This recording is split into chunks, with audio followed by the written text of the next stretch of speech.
So we'd like to welcome you to the Love of Dunbar Collective Black History Program. Thank you for joining us as we remember the life and legacy of Paul Laurence Dunbar. I'm only Lasana, and I am going to, well, everyone's going to do their thing, but let me give you a little history on Dunbar. Paul Laurence Dunbar died in Dayton, Ohio on this exact day, February 9th, 118 years ago in 1906. In his short lifespan of 33 years, he served humanity as a gifted poet and author. Dunbar left behind an amazing body of creative imaginations, social insights, musical librettos, and powerful written and spoken words. The Love of Dunbar Collective is so happy to have you arriving in the Zoom Village Square to spend your precious time with us as you experience this literary feast. You will hear some of our favorite Dunbar poems, and we invite you to share with us your favorite Dunbar poem. In the words of iconic poet Professor Nikki Giovanni, Dunbar is community. In the Love of Dunbar Collective, he is the father of the spoken word movement in America and our very own American Shakespeare.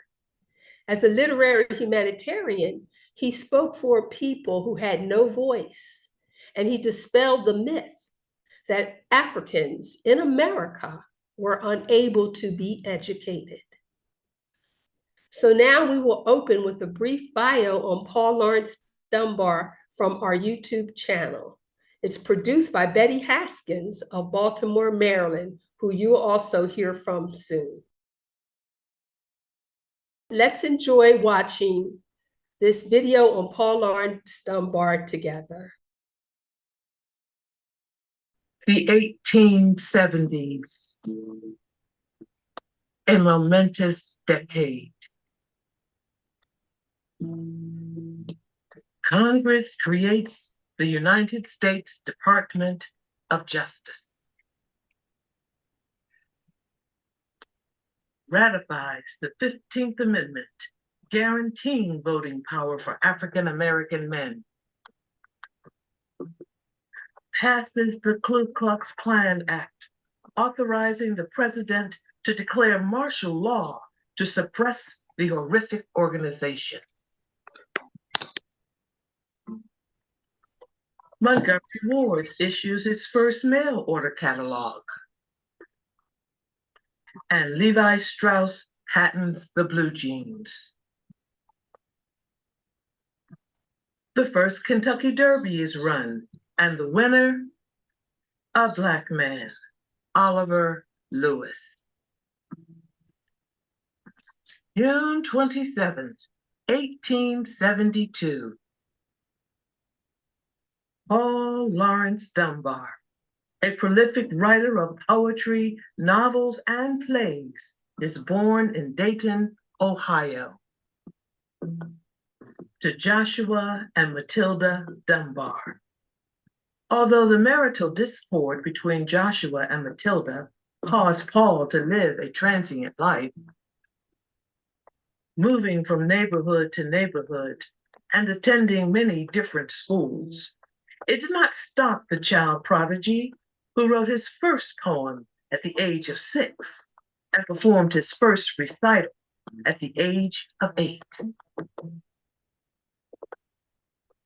Matilda and Joshua were born into slavery, and in their support of their son's love of words, they often told him tales of the plantation life they had endured.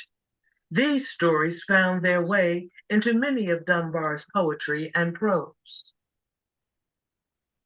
In a 1902 newspaper article, Dunbar wrote, "My mother, who had no education except what she picked up herself, and who was generally conceded to be a very unusual woman, taught me to read when I was 4 years old. Both my father and mother were fond of books and used to read to us as we sat around the fire at night." Paul and Matilda's relationship was a strong one.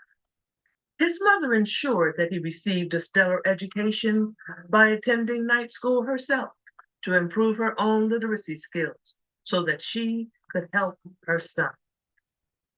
And Paul rewarded her efforts by receiving a high school diploma, a feat only accomplished by less than 3% of Americans in 1891. At his graduation ceremony from Central High School in Dayton, the entire graduating class performed Farewell Song, written by Paul, with music by F.C. Mayer.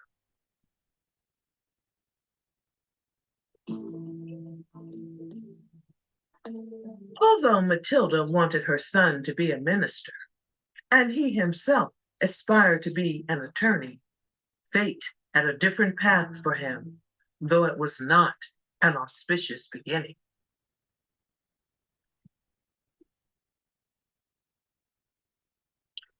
After graduation, Paul secured a position as an elevator operator. He was often seen perched on his stool in the elevator, surrounded by books and papers. Throughout his tenure in this job, Dunbar gave several free recitals in and around Dayton.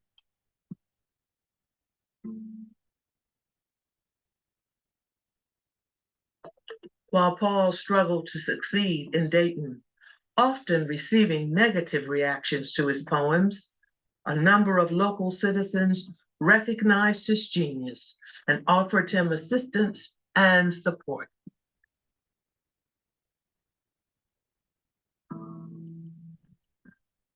He was hired as a page in the Dayton Common Pleas Court, the first time a colored man had ever been appointed to a position in the courthouse other than as a janitor.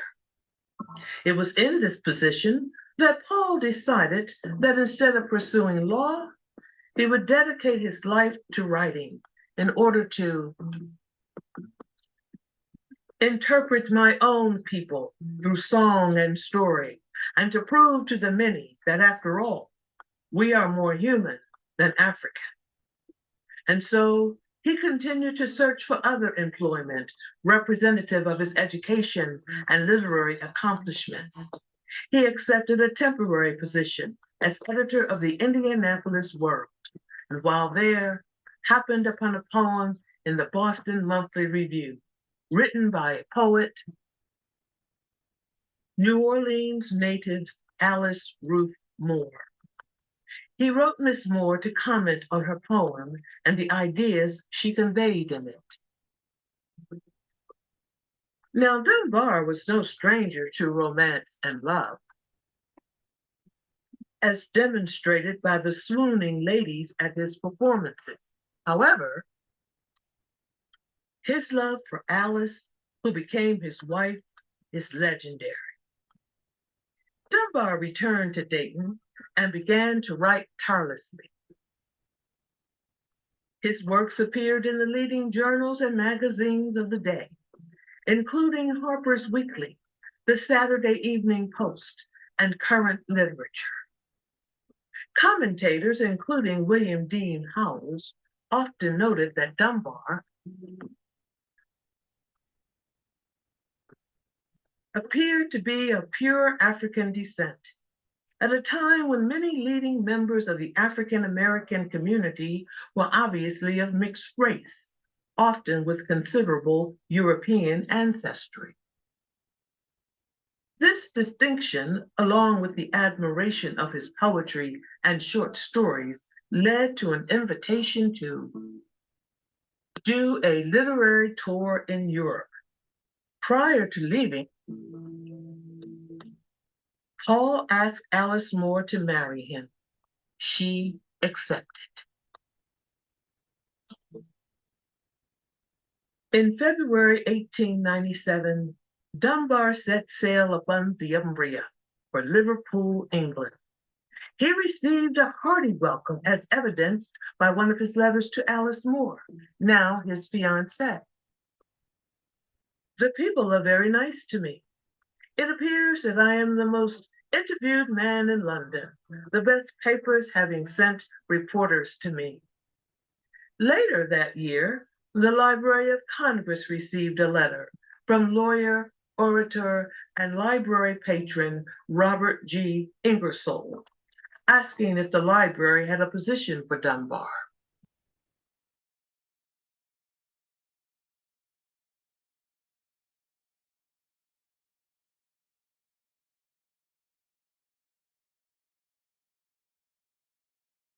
Read, to be in the company of books. Could you give this young fellow a place in the library? Dunbar secured a position as an attendant in the Library of Congress. He worked in the library's closed stacks, dealing with the dust and the must of books in a hot, closed space was unpleasant work for the young man and strained his health. Oh, but sometimes adversity inspires great heart. And Dunbar's experiences working in a difficult library environment, in which he felt like he was trapped in a cage, are the basis for one of his best-known poems, Sympathy. Dunbar's most notable accomplishment during his time working in the library stacks had nothing to do with his actual job duties. He was the first poet to give a poetry reading at the Library of Congress. The reading took place in 1897 in the library's reading room. His other accomplishment while working at the library? His marriage to Alice Moore. She urged him to leave the job at the Library of Congress in order to focus on more important things. She encouraged him to pursue his writing. In addition, she encouraged him to promote his poetry through public readings. While in Washington, D.C., Dunbar also attended Howard University. 2 short years after leaving the Library of Congress, Dunbar contracted a fatal disease,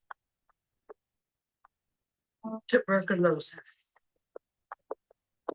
Upon the advice of his doctors, the Dunbars, Paul, Alice, and his mother Matilda, left Washington, D.C.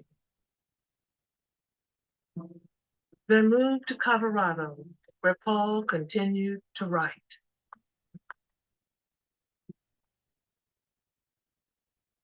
Just as with his parents, Dunbar's marriage was rocky, and in 1902, he and Alice separated, but never divorced. They had no children. Despite suffering with a failed marriage and a fatal disease, Dunbar would continue to create prolifically. He wrote his final novel, The Sport of the Gods, a 300-page novel in 30 days. The film version, with its integrated cast, would later be released and marked a breakthrough in desegregation in the entertainment industry. Billboard advertised the opening on its primary page, making it the first time this level of recognition had ever been paid to a race film. The Sport of the Gods commemorative stamp was released in 2008. Paul Laurence Dunbar was very active in the area of civil rights and the upliftment of African Americans. The great abolitionist Frederick Douglass called him the most promising young colored man in America. Dunbar wrote widely published essays critical of Jim Crow laws, lynching, and what was commonly called the Negro problem. He worked with other leading civil rights notables, including W.E.B. Du Bois, to create the American Negro Academy, the first organization in the United States to support African American academic scholarship in the liberal arts. On February 9th, 1906, Paul Laurence Dunbar passed away in Dayton at the home he had purchased for his mother. The home has now been designated as a national treasure and museum.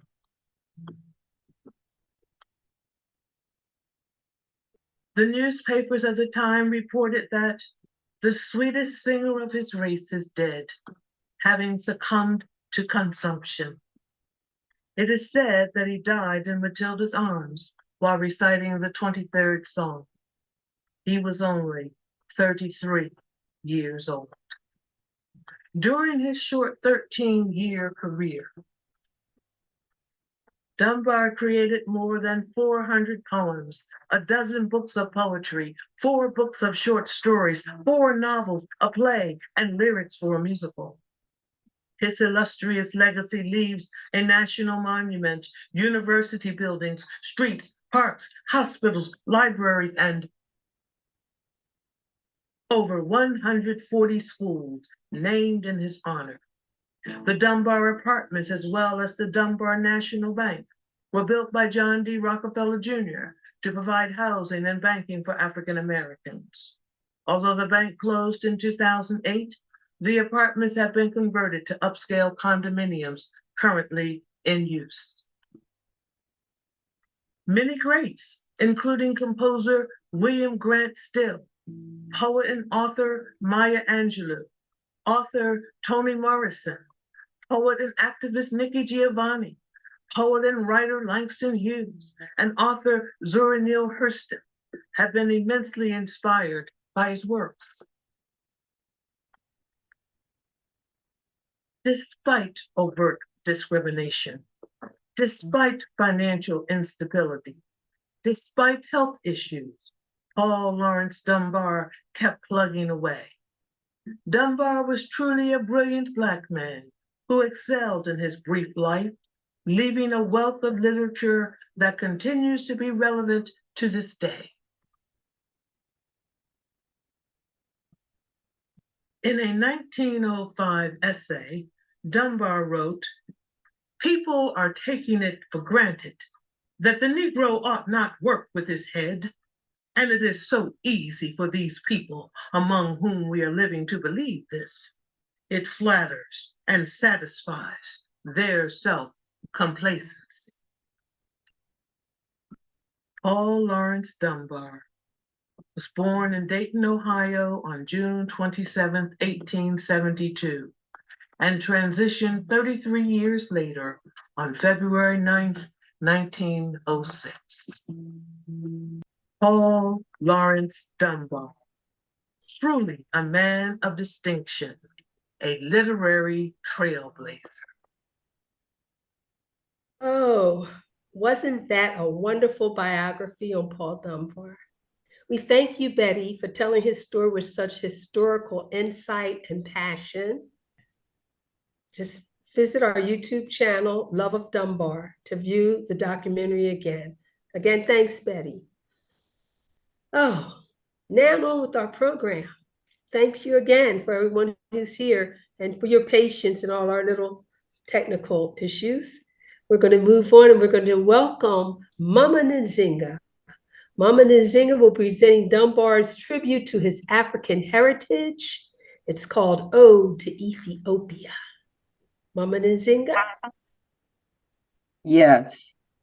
Jambo, just like the sunrise, Paul Laurence Dunbar believed that people of African descent could rise above slavery. So he wrote, Ode to Ethiopia.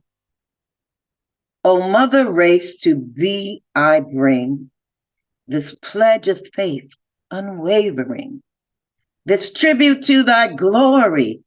I know the pangs which didst thou feel when slavery crushed thee with its heel. With the dear blood all gory. Sad days were those, Ah, sad indeed. But through the land, the fruitful seed of better times was growing. The plant of freedom upward sprung and sped its leaves so fresh and young. Its blessings, its blossoms now are blowing on every hand in this fair land. Proud Ethiopia's swarthy children stand beside their fairer neighbor. The forests flee before the stroke. They sit in homes and labor. They tread the fields where honor calls. Their voices sound through Senate halls and majesty and power. To right, they cling, the hymns they sing. Up the skies, beauty rings and bolder grow each hour. Be proud, my race, my mind and soul. Thy name is writ on glory scroll in characters of fire. High mid the clouds of flame, bright sky, thy banners blazoned, fold now fly, and thou shalt lift their very high. Thou hast the right to these noble pride, whose spotless robes were purified by blood severe baptism.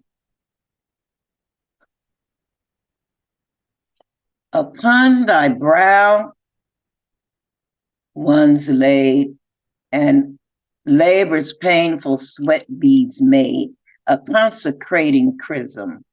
No other race, or white or black, when bound as though went work to the rack, so seldom stop to growings. No other race, when free again, forgot the past and proved the men so noble in forgiving. Go onward up, our souls and eyes shall follow thy continuous rise. Our ears shall list thy story from bards who from thy roots shall spring and proudly tune their lyres to sing of Ethiopia's glory.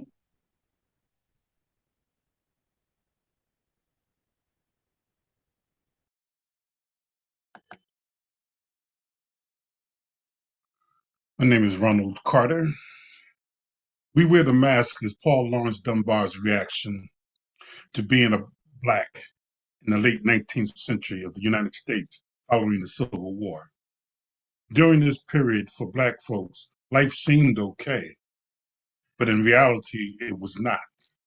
Dunbar showed us that suffering and pain of oppression Black people were experiencing during this period was hidden. On the inside, hurting a marginalized group of people such as Africans in America. In order for them to survive in an unsympathetic and prejudiced society, they displayed a false presentation of being okay, hence hiding their true feelings. We wear the mask. We wear the mask that grins and lies. It hides our cheeks and shades our eyes. This debt we pay to human guile, with torn and bleeding hearts we smile, and mouth with myriad subtleties. Why should the world be overwise in counting all our tears and sighs? Nay, let them only see us while we wear the mask. We smile, but oh great Christ, our cries, to thee from tortured souls arise. We sing, oh the clay is vile beneath our feet and long the mile. But let the world dream otherwise. we wear the mask.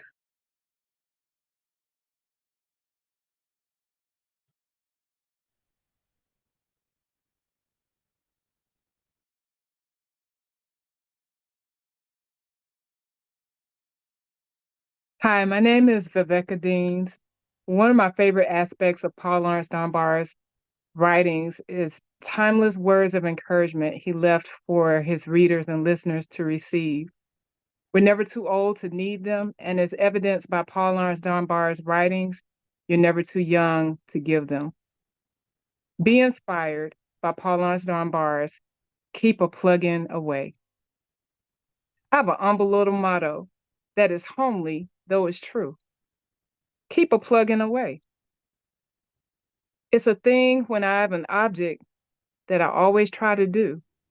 Keep a plug-in away.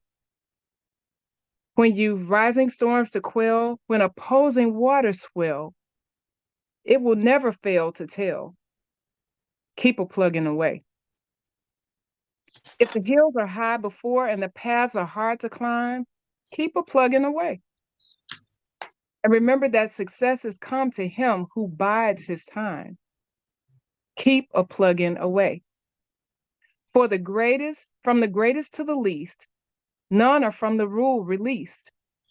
Be thou toiler, poet, priest. Keep a plug-in away. Delve away beneath the surface. There is treasure farther down. Keep a plug-in away. Let the rain come down in torrents. Let the threatening heavens frown. Keep a plug-in away. When the clouds have rolled away, there will come a brighter day. All your labor to repay. Keep a plug-in away. There'll be lots of sneers to swallow. There'll be lots of pain to bear. Keep a plug-in away. If you got your eye on heaven, some bright day you'll wake up there. Keep a plug-in away. Perseverance still is king. Time is sure reward will bring. Work and wait, unwearying. Keep a plug-in away.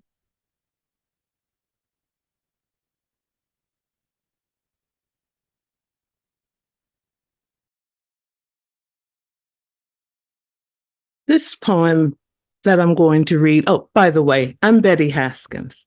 And this poem that I'm going to share with you is one of the reasons that I absolutely love Dunbar. It's because he wrote in a way that transcends times. The problems that he wrote about then, we're still facing now. The situations that we were in then, we're still in now. It's so evident by this poem. In the African American church, music has always been a very big part, but it's changed over the years. And every time it changed, whether it was from the work songs in the field, to spirituals, to gospel, to hip hop, the congregation was split as to whether or not the music was too secular. So join me and listen to Dunbar as he writes about Deacon Jones's grievance.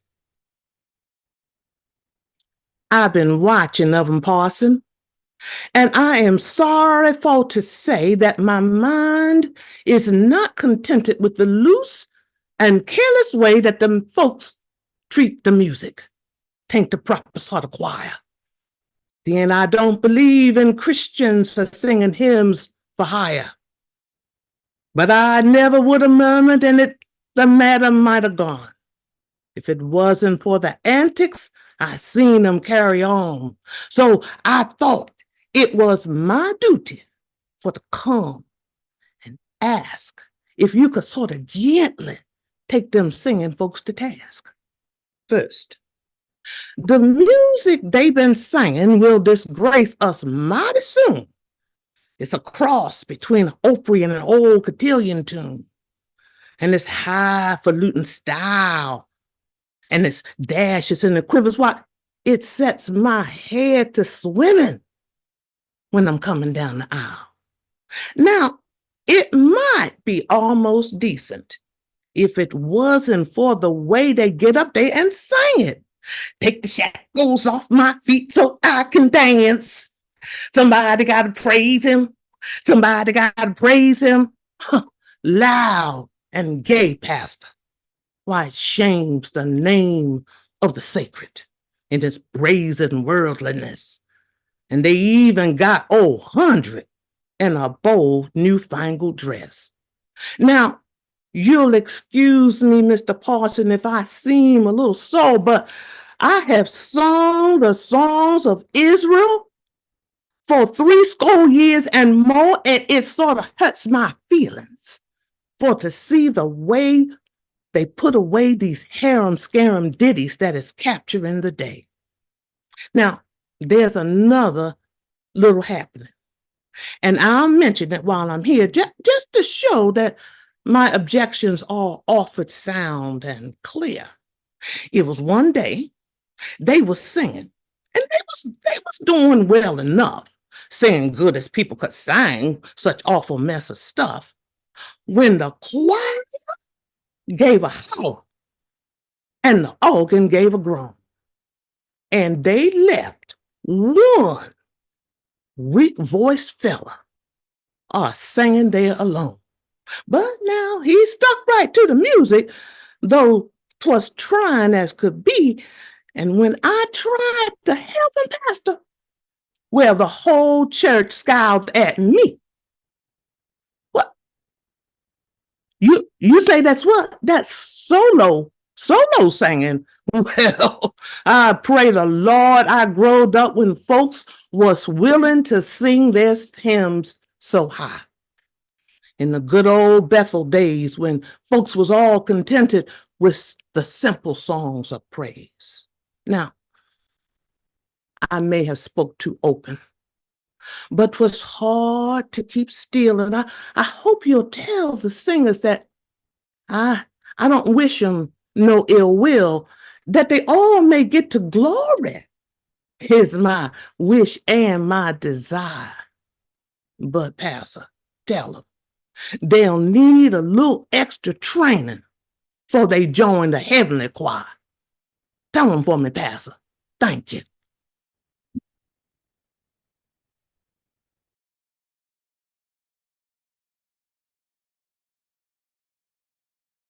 Hello, everyone. I'm Carol Brown, and I'm proud to say that I am a Daytonian.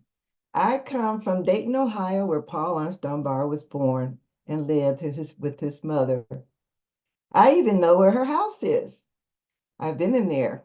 And my mother used to be a volunteer there with Mrs. Ski and Mrs. Morrow. This dress is Mrs. Morrow's dress. So you see, I'm very happy to be a part of this wonderful group to share and keep Paul Laurence Dunbar's poetry and stories alive. And by the way, this Finley Market was one that Paul Laurence Dunbar probably did visit when he was living in Dayton. Paul was very famous with his ability to capture the way he heard the ex-slaves speak. And he had a lot of great humorous stories, as he seemed to really observe the women. And this poem is called Discovery. This is one that my mother used to do with Mrs. Ski, so it's one of my favorites. Seen you at church last night. Never mind, Miss Lucy. What I mean? Oh, that's all right. Never mind, Miss Lucy. You's as smart could be, but you couldn't hide from me.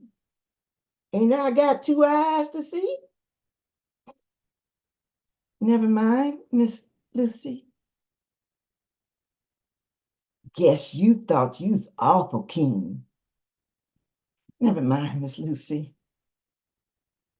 Everything you done, I seen. Never mind, Miss Lucy. Seen him take your arm just so when he got outside the door. Oh, I know that man's your beau. Never mind, Miss Lucy. Say now, honey, what he say?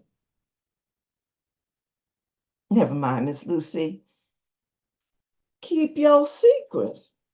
That's your way. Never mind, Miss Lucy. Won't tell me, and I your pal. I'm going to tell his other gal. Know her too. Her name is Sal. Never mind, Miss Lucy.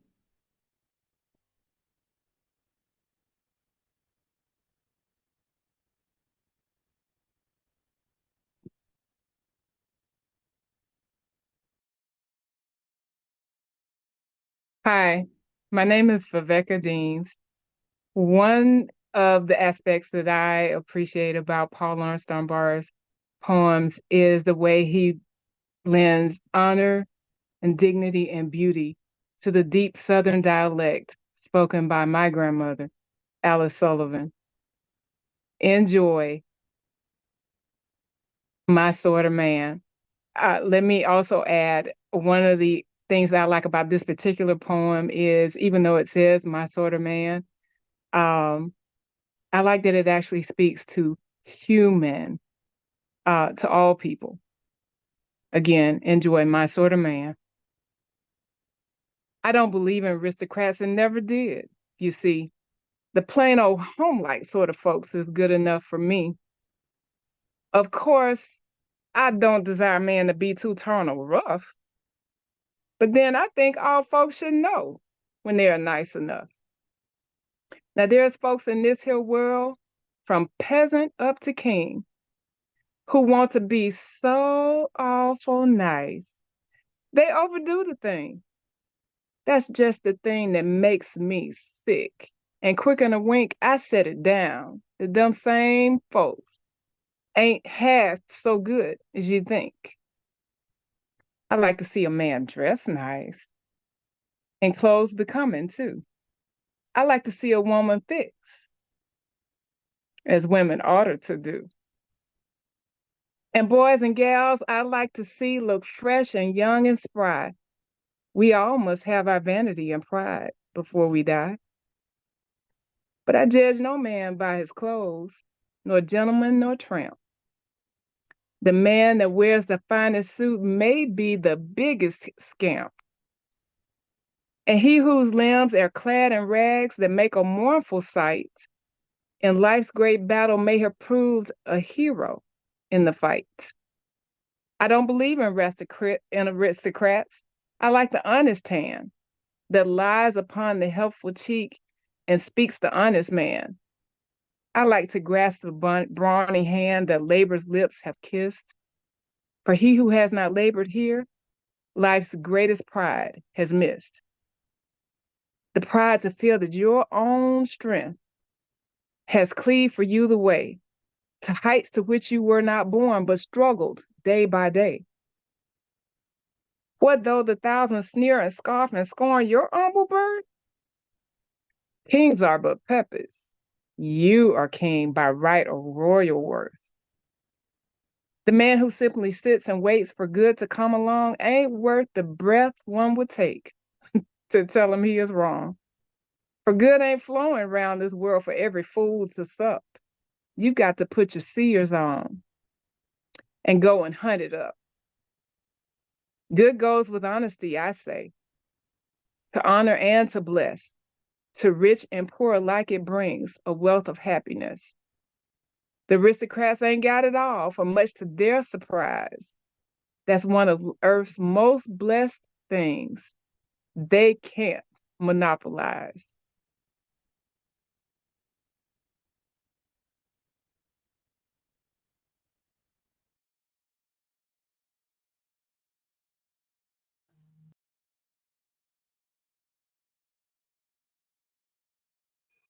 Again, my name is Ron Carter.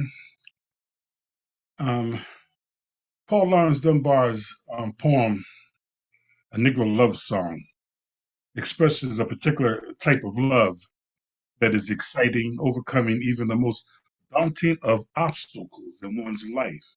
Despite the great distances between two lovers, the speaker. The speaker's love is strong and unwavering, with a longing to be with the love of his life, knowing the joy of having her for a lawyer. Well, also the words in this poem express an escape from the hardships of life, obtaining freedom. And this speaker, well, he looks forward to picturing her physically and in his heart. He revels in the joy with pride, bragging to his male friends of his great love for a female companion and his adoration of her. Seen my lady home last night. Jump back, honey, jump back. Held her hand and squeezed it tight. Jump back, honey, jump back. Heard her sigh, a little sigh, seeing a light gleam from her eye, and a smile go flitting by. Jump back, honey, jump back. Heard the wind blow through the pine. Jump back, honey, jump back. Mockingbird was singing fine. Jump back, honey, jump back. And my heart's beating so that I couldn't not bear to go. Jump back, honey, jump back. Put my arm around her waist. Jump back, honey, jump back. Raised her lips and took a taste. Jump back, honey, jump back. Love me, honey? Love me true? Love me well as I love you? And she answered, course I do. Jump back, honey, jump back.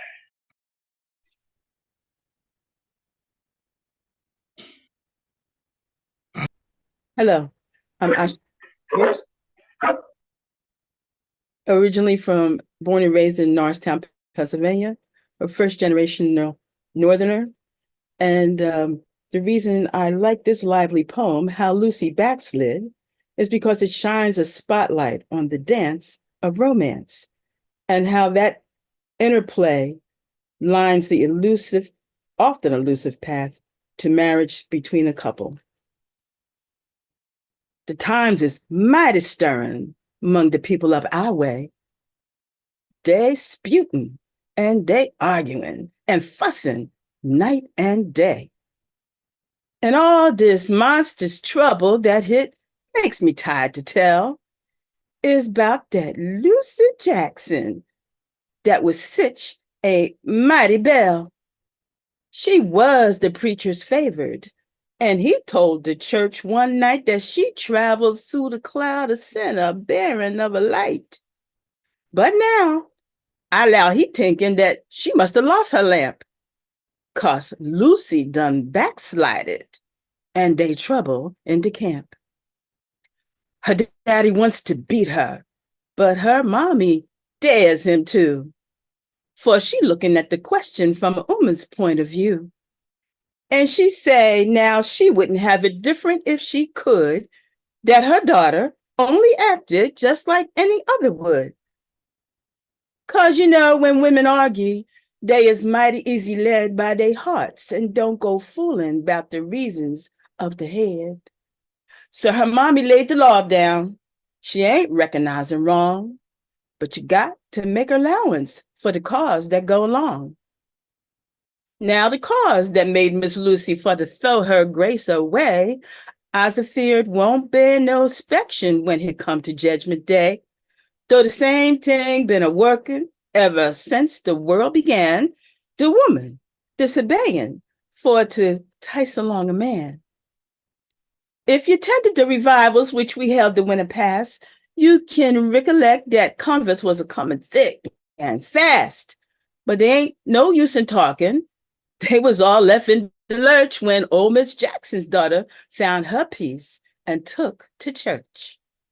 Why, she shouted over every inch of Ebenezer's floor, up into the preacher's pulpit, and from there down to the door. Then she hugged and squeezed her mommy, and she hugged and kissed her dad, and she struck it at her sister. People say like she was mad. I has attended some revivals, but that was lively in my day, and I'd seen folks get religion in most ever kind of way. But I tell you, And you believe me that I speak in true indeed. That gal took her religion harder than the hardest yet I see. Well, from that 'twas, Sister Jackson, won't you please do this or that? She must always start the singing when they pass around the hat. And it seemed there wasn't nothing in that church that could go by. I doubt Sister Lucy Jackson had a finger in the pie. But the saying mighty truthful that it's easier to sail when the sea is calm and gentle than to weather out a gale. That's what made this woman's trouble.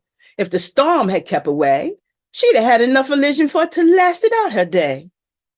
Lucy went with Lyshie Davis. But when she joined church, there was lots of little places that, of course, she couldn't go. And she had to get up dancing and her singing and her play. Now, it's natural that such goings on to drive a man away. So when Lucy got so solemn, Ike, he started for to go with a gal who was a sinner and could make a better show. Lucy just went on the meeting like she didn't care a rap. But my spurns kept me thinking that was something gonna drap. For a gal won't let religion or no other sort of thing stop her when she takes a notion that she wants a wedding ring. You can promise her the blessing of a happy afterlife. And it's nice to be an angel, but she'd rather be a wife. So when Christmas come and Master get a frolic on the lawn, didn't surprise me not the littlest seeing Lucy looking on. And I seed a warning lightning go a flashing from her eye just as Lyshie and his new gal went a gallivanting by. And that Tildy, she giggled, and she get her dress a flirt, like the people she was passing was as common as the dirt. And the minute she was dancing, why, that gal put on more airs than a cat taking kittens up a pair of winding stairs. She could afford to show her smartness, for she couldn't help but know that with just the present dancers, she was owner of the floor. But I think she kind of cooled down if she happened on to slide, for to notice that air lightning that I seed in Lucy's eye. And she wouldn't have been so astonished when the people get a shout, and Lucy threw her mantle back and come a gliding out. Son Arms was there to take her as she fluttered down the floor like a feather from a Bettye when the wind commenced to blow. Soon as Tildy see the trouble, she just turned and tossed her head, but seemed like she lost her spirit. All her daringness was dead. Didn't cut another caper, nary time the blessed night. But the other one, it looked like couldn't get enough delight. When you keeps a colt standing in the stable all along, when he do get out, it's natural he'll be pulling mighty strong. If you will tie up your feelings, here's the best advice to take. Look out for an awful loosen when the string that holds them break. Lucy's mommy groaned to see her, and her poppy stormed and tore. But she kept right on hauling to the center of the floor. So they went and asked the pastor if he couldn't make her quit. But the telling of the story threw the preacher in a fit. Tildy Taylor chewed her handkerchief till she chewed it in a hole. All the sinners was rejoicing, 'cause a lamb had left the fold. And the last I see to Lucy, she and Lysh was side and side. I don't blame the gal for dancing, and I couldn't if I tried. For the men that wants to marry and are growing around on trees, and the gal that wants to get one surely has to try to please. It's a hard thing for a woman for to pray and just sit down and to sacrifice a husband so as to try to gain a crown. Now, I don't say she was justified in following her plan, but although she lost her religion, yet she surely got the man. Later, when she is certain that the preachers made him fast, she can just go back to church and ask forgiveness for the past.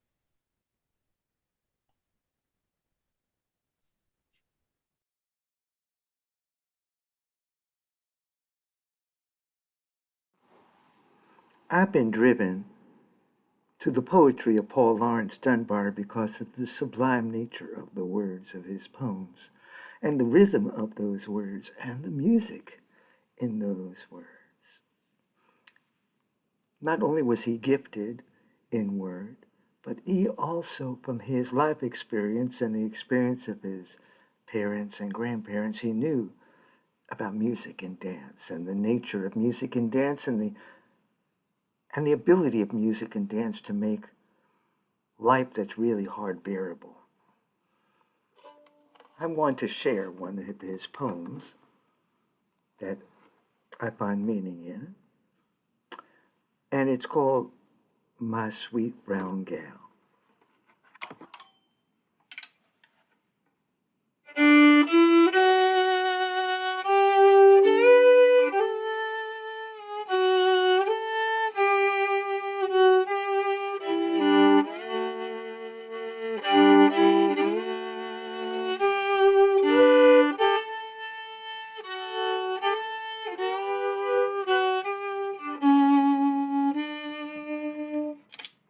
When the clouds is hanging heavy in the sky, and the wind is talking mighty vigorous by, I don't go a-sighing all along the way.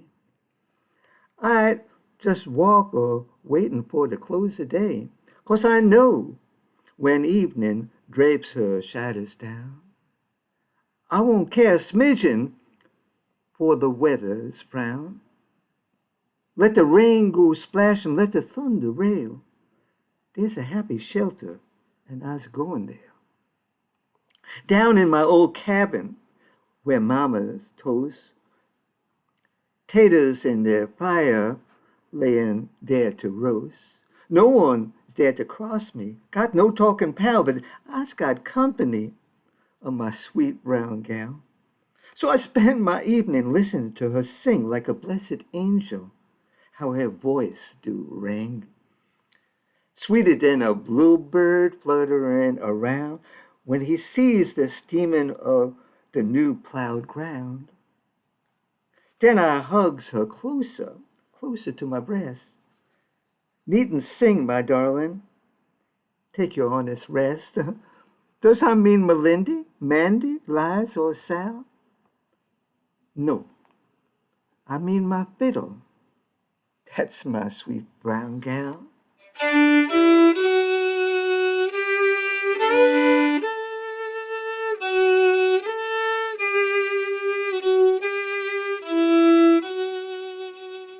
Be it ever so lonely, there's no place like home. My sweet brown gal. Hi, I'm Lasana again. I'm a storyteller and poet, and when I present as Liza's mother, The Critters Dance is one of my favorite poems. I love telling it to children of all ages. You know, Dunbar's use of personification comes alive, like the folk tales that we grew up on, you know, Aesop, Brer Rabbit, the Kwaku Anansi, you know, when the animals could talk. Well, here's my version of The Critters Dance by Paul Laurence Dunbar. Ain't nobody never told you not a word at all about the time them critters give they fancy ball. Well, some folks tell it in a story, and some folks sing the rhyme. It appear to me you ought to heard it, 'cause it's old as time. Well, the critters all was prosperous. That mean they was doing real good. And now would be the chance for to tease old Parson Hedgehog with a giving of a dance. Course, you know them critters preacher is the strictest kind, and he never made no allowance for the frisky mind. So they sent their invitations. Raccoon, he read them all. This here note is to invite you to the fancy ball. Come along, bring your ladies, bring your children too. Put on all your bibs and tuckers, show what you can do. Well, When the night come, they all gathered in a place they knowed, far enough away from people nigh up the road. All the critters had responded, hop toad up to bear. And I was here to tell you, Parson Hedgehog too, he was there. Well, they walked and made their obeisances just like critters do, and they talked and promenaded round and through. Jealous old Miss Fox, she whispered, "See Miss Wildcat there? Ain't it skateless her coming with her shoulders bare?" Old man Turtle, he wasn't honing for no dancing tricks, so he stayed by old Miss Turtle just a talking politics. Then the band, it missed the plan. Critters all in place, four across and four stand sideways, smiling face to face. Fessa Frog, he played a cornet. Cricket played a fife. Slews of grasshoppers are fiddling like to save their life. Mr. Crow, he caught the figures from way up there in the tree. How those critters sashayed, it was a sight to see. Mr. Possum grabbed Miss Rabbit by the hand. She said, "Oh, now, aren't you awful? Quit it, goodness lands." Raccoon dancing with Miss Squirrel. He'd take her up and down the flow. Old man Bear, he ain't so nimble and it'd make him blow. Oh, Parson Hedgehog, he was groaning awful at his convert shines, though he peeking through his fingers at them moving lines. 'Twell he couldn't sit still no longer when that fiddle rang. Up he jumped and bless you, honey, he done cut the pigeon wing. Why, them critters like to fainted, much they surprised. Sister Fox vowed she wasn't going to believe her eyes. But they just wasn't no sputin' matter anymore. Parson Hedgehog was capering up and down the floor. And then they all just capered skateless. Then they couldn't doubt that they could still go to meeting. I mean, now who could turn them out? For with dancing and religion, they was all up in the fold. For dancing with the parson couldn't hurt the soul. Thank you kindly. Hello, everybody. I'm Peadar Murphy. I'm from Ireland, and I was introduced to Dunbar by my friend Donna Marie. She brought me along, persuaded me to come to Oni's presentation a few years ago, and it has cost me hours and hours and sleepless hours. It's 1 o'clock here in Ireland, but I must say, Dunbar spoke to me, and I really enjoy his poetry. And so we have, I am going to recite a little poem now. Oh, just before I start, some of you like dogs, some of you like cats, and I like horses. And I think so did Paul Laurence Dunbar. And I love his poem to celebrate one man's companionship with his horse, and that he wouldn't part with, not even for $1,000. And it's, "That old mare of mine. You want to trade me, mister? Well, I reckon not. Why, you couldn't buy my Suki for $1,000 on the spot. That old mare of mine. Yeah, her coat is long and shaggy, and she ain't no shakes to see. That's a ringbone, yes, you're right, sir. And she's got a short, shaky knee. But there ain't no use in talking. She'd be the only horse for me, that old mare of mine." Of course, I know that Suki's contrary, and she may be up to facts, but you gotta make allowance for the nature of her sex, that old mare of mine. If you pull her on the left hand, she plumb determined to go to the right. And a cannon couldn't scare her, but she bound to take a fright. On a piece of common paper, a thing would fight. that old mirror of mine. When my eyes commence to fail me, though, I trust us to her sight, and she takes me safe at home on the very darkest night, that old mirror of mine. If a whipper, she'd just switch her tail and settle to a walk. If a whipper more, she'd shake her head, and like as not, she balk. But her sense ain't no ways lacking. She do everything but talk. That old mirror of mine. But she's gentle as a lady when she knows her beau can see. And she's surely got more gumption any day than you or me. That old mirror of mine. She's a mighty slow going, and she's mighty hard to start. Always getting all together, and she's closest to my heart. And I doesn't reckon, mister, that should scarcely card apart. That old mirror of mine. Well, I knows the time that cider's kinda muddled up me head. If it hadn't been for Suki here, I reckon I'd be dead. But she got me in the middle of the road and took me home. And she wouldn't let me wander, nor she wouldn't let me roam. That's the kind of horse to tie to when your head's full of cider foam. That old mirror of mine. You can talk about your heaven, you can talk about your hell. There is people, there is horses, then there's cattle, then there's that old mirror of mine. She did the bestest thing that ever struck the meadows in the town. And although her head ain't fitting for to wear no golden crown, doing the blessed way for Peadar for to turn my Suki down. That old mirror of mine.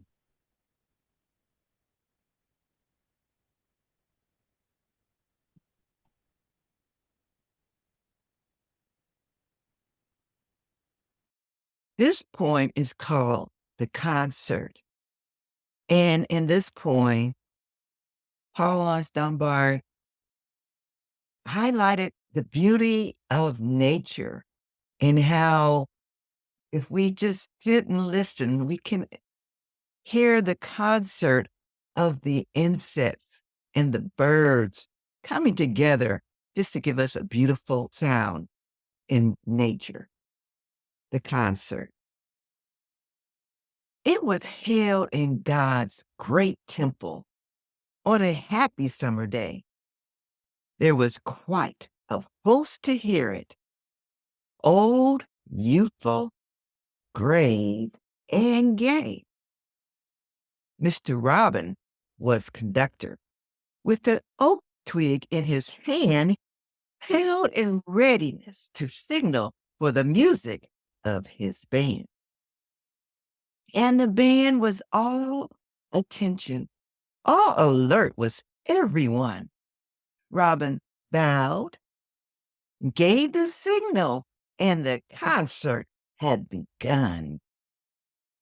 Master Locust had his cello, and the cricket played a fife, while the bee held up a tuba, blowing it for dearest life. The club of bar musicians, very famous, called the Breeze, charmed the hearts of all their hearers with some wondrous symphony. And the treetops bowed and nodded their approval in great haste, for the symphonies were suited for their strictly classic taste. All the playing was delightful, both in point of time and tone, and no instrument was louder than the woodbird's xylophone. There were vocalists aplenty. All the noted ones were there. Even the river came to join them, gladly to furnish its share. While the tumult was stupendous, it was like to shake the place when a bluebird's warbled, trebled in the water's rolling bay. Mrs. Katydid was present for her alto so well known. Also, Mr. Bullfrog's famous for his mellow baritone.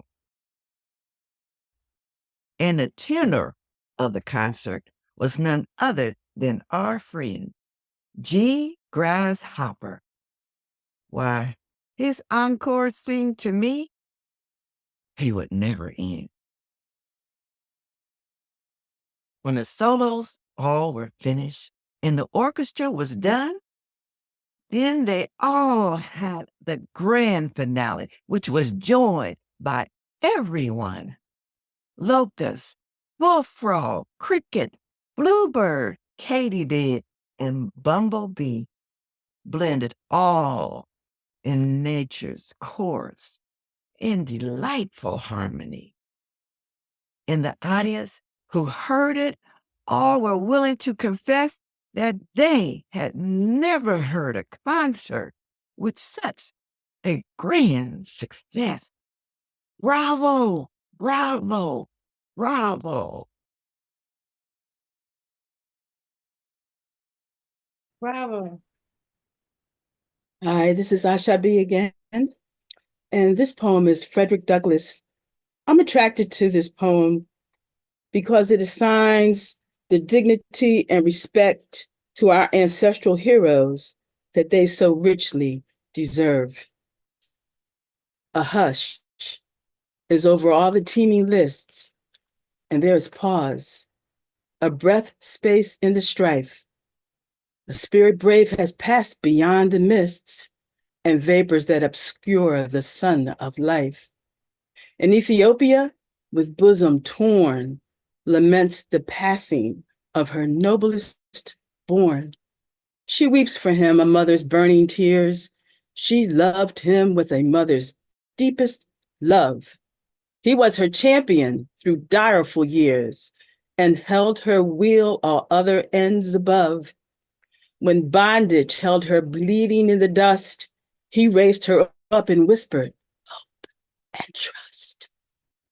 For her, his voice of fearless clarion rung that broke in warning on the ears of men. For her, the strong bow of his power he strung and sent his arrows to the very den where grim oppression held his bloody place and gloated over the miseries of a race. And he was no soft-tongued apologist.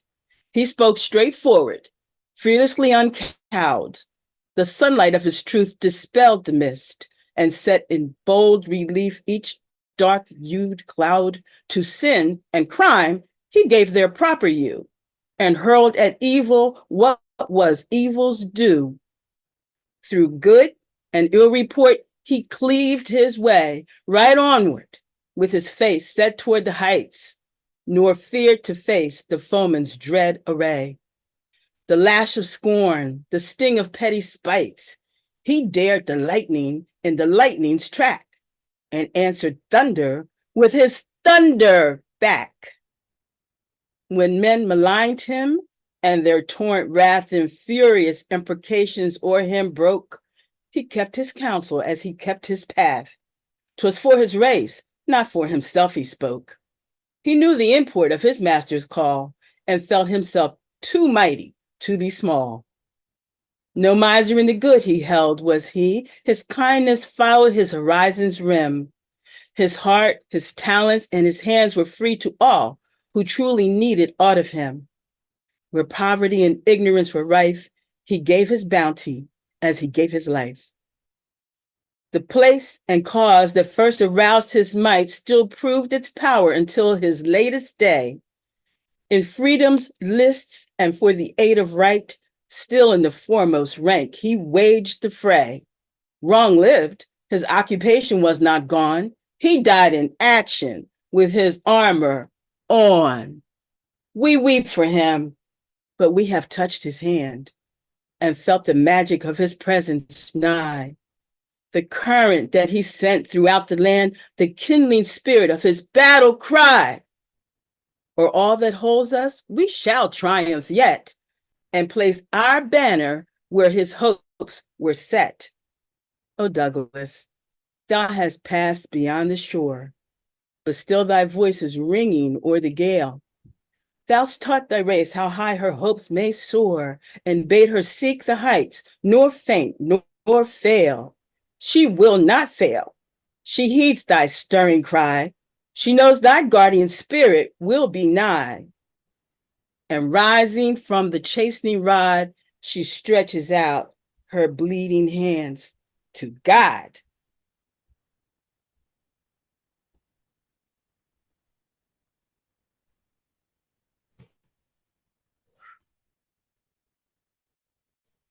Hello again. I'm Oni, and I'm a storyteller and poet. And this story poem, Whistling Sam, may be about Joshua Dunbar, who was Paul Dunbar's father.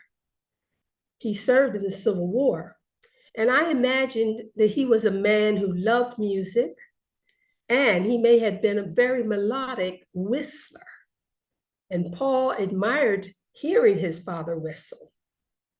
But on the other hand, Whistling Sam might be about a poem from a character from Dunbar's vivid imagination. And either way, I love this poem because it pays tribute to the brave men who fought in the Civil War and who gave their lives fighting for freedom and fighting against slavery in America. Here's my interpretation of Whistling Sam. And if you have any whistlers out there, maybe you could whistle at the certain parts, but right now I'm just going to give you the story poem about Whistling Sam by Paul Laurence Dunbar. I has heard of people dancing, and I's heard of people singing. And I've been around lots of others that could keep that banjo ringing. But of all the whistling brothers that have lived and died since Ham, the whistlingest I'd ever seen is old Ike Bates's Sam. In the kitchen or the stable, in the field or mowing hay, you could hear that brother whistling pretty nigh a mile away, puckering up his pretty features till you couldn't see his eyes. And you hear a sound like this one from that pretty pucker rise. When they have revival meeting and the Lord's good grace is flowing on the ground and he's watering where the seeds of good is growing, while the others is a shouting and a singing right and left, you could hear that brother whistling, kind of soft like, neath his breath. At the call for colored soldiers, Sam enlisted amongst the rest, with the blue of God's great army wrapped about his swelling breast. And he laughed and whistled louder in his youthful joy and glee that the government would let him help for to set his people free. Why, there was lots of ties to bind him, mind you. Mama and his Dinah. Dinah was his sweetheart, and there wasn't never finer. But he left them all, I tell you. Like a king, he marched away, trying his level best to whistle happy, solemn, choky, and gay. To the front he went and bravely fought the foe and kept his spirits. And his comrades said his whistling kept him strong when they could hear it. When a saber or a bullet cut some friend of his down, and the time came to trench him, and the boys all gathered round. And they couldn't start a hymn tune. Maybe none of them had cared. Sam would whistle, sleep in Jesus, and he know the master here. In the camp, all sad, discouraged, he would cheer the hearts of all. When above the sound of labor, you could hear his whistle call. When the cruel war was over and the boys came marching back, There were shouts and cries and blessings all along the happy tracks. And all the brothers and sisters was happy. Souls and bodies both was freed. Why, it seemed like the Redeemer must have been on earth indeed. We were standing around one evening by the front of the cabin door when somebody heard a whistling, kind of soft and sweet and low. We couldn't see the whistler, but his hymn was clear and calm. And we all stood there listening till Dinah shouted, "Sam!" And then we see the little brother way off yonder through the trees with his face all in a pucker, making just such sounds as these.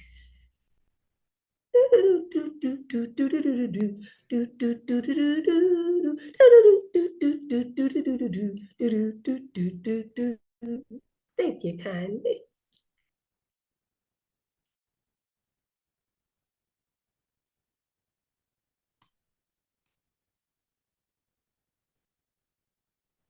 I'm Bettye Haskins, and I'm here to recite another poem that Dunbar wrote. Though Dunbar didn't live to be an old man, having died at the young age of 33, he witnessed his grandmother and his mother as they aged. He witnessed great celebrities such as Frederick Douglass as he aged. And when I read this poem, I felt as if this young man understood the process of aging because it resonated so well with me in this poem, Growing Gray. Hello, old woman, you're getting gray, and it beats old Ned to see the way that the crow's feet's a gathering round your eyes, though it oughtn't cause me no surprise, for there's been many a sun that you've seen rise, and many a one that you've seen go down, since your step was light and your hair was brown, and storms and snows have had their way.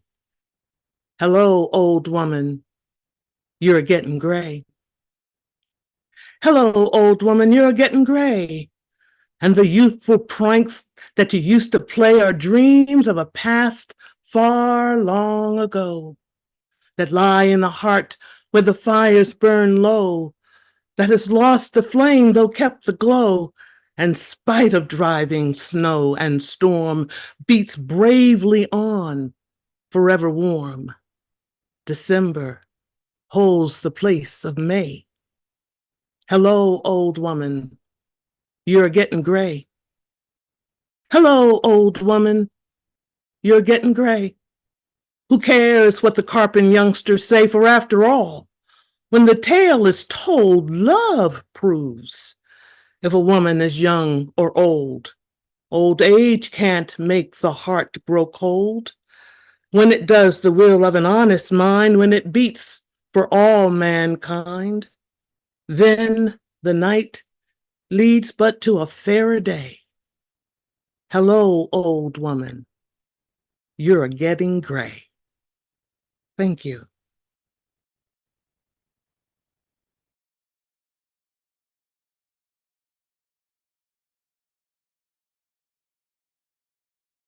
So it's me again, Peadar, and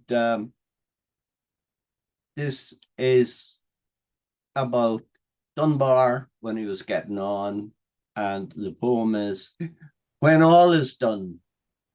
When all is done and my last word is said, and ye who loved me murmur, he is dead. Let no one weep for fear that I should know, and sorrow too, that ye should sorrow so.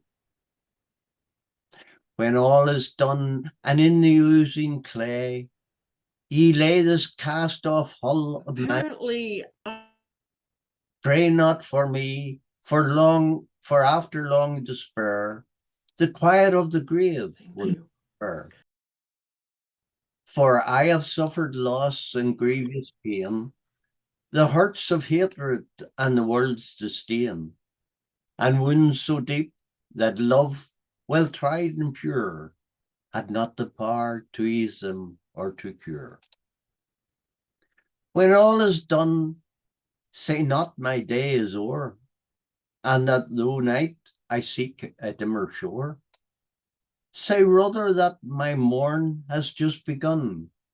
I greet the dawn and not a setting sun when all is done. Thank you, Peadar. Thank you so much. That was beautiful. When all is done, I greet the dawn and not the setting sun. At this time, we just want to thank all of you again for being with us. And we are going to open the room. Information about the poems is in the chat, and also about our artist who presented the poems for you is also in the chat. And what we'd like to do now, timeless, we're going to raise your hand if you want to share a poem or make a comment or anything. This is an open community, and we welcome you to join us at this time. Thank you for being with us. Everyone was wonderful. All the poems were beautiful.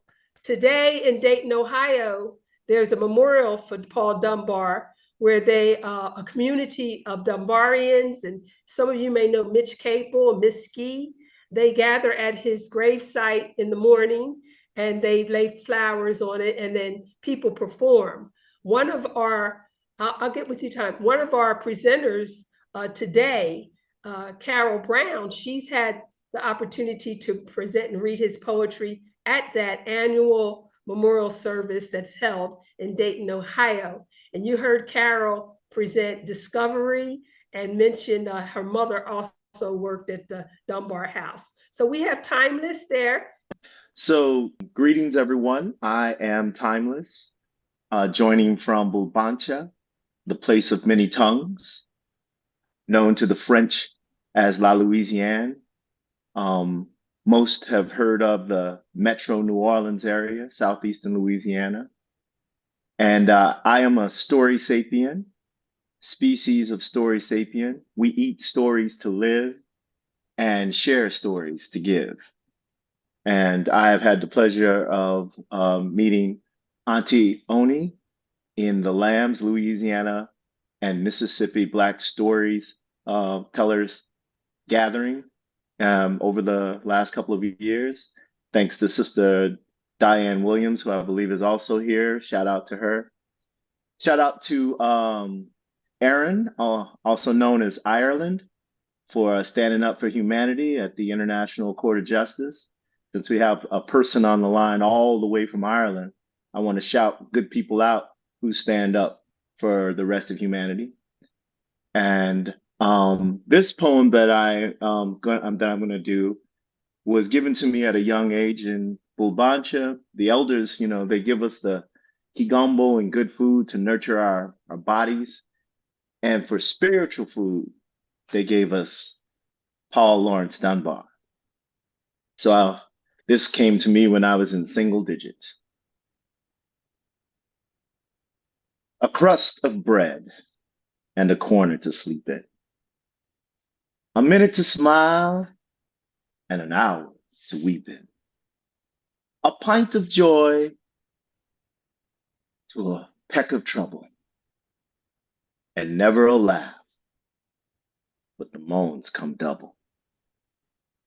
And that is life.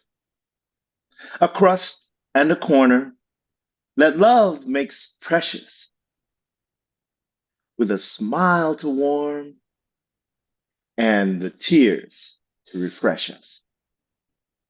And joy seems sweeter when care comes after, and a moan is the finest of foils for laughter. That is life. Paul Laurence Dunbar. Thank you kindly. Thank you kindly.